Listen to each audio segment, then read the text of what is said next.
توصیف صاحب، احادیث کی کتابوں میں قرب قیامت کی بارے میں علامات کا ذکر ہے، اسے اشراط الساعہ کہا جاتا ہے. تو ایک جو علامت ہے اس کا میں ذکر کر کے چاہوں گا کہ ہم تھوڑا ڈسکس کریں، جو ابھی حال میں ہی ایک شہادت ہوئی ہے. معروف مذہبی رہنما ہیں، شیخ الحدیث ہیں مولانا محمد ادریس صاحب. حدیث سر یہ ہے کہ قیامت کی نشانیوں میں سے ہے کہ علم اٹھا لیا جائے گا،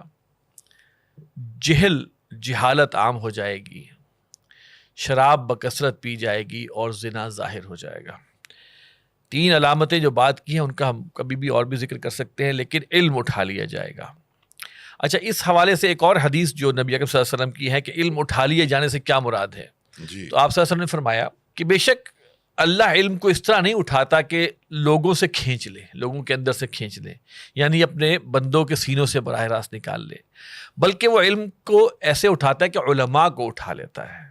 یہاں تک کہ جب کوئی عالم باقی نہیں رہتا تو لوگ جاہلوں کو پیشوا بنا لیتے ہیں، بالکل، اور سردار بنا لیتے ہیں، اور پھر ان سے سوال کیے جاتے ہیں، اور وہ خود بھی گمراہ ہوتے ہیں، دوسروں کو بھی گمراہ کرتے ہیں. پاکستان میں اگر ہم نظر ڈالیں ربع صدی میں، تو بڑے بڑے علماء دین جو ہیں وہ ان کی شہادت ہوئی ہے، ان کو قتل کیا گیا ہے، اور اس میں زیادہ تر جو ہے وہ دیوبندی سنی دیوبندی مکتب فکر کے لوگ ہیں، اور کچھ شیعہ علماء بھی ہیں، کچھ بریلوی علماء بھی ہیں.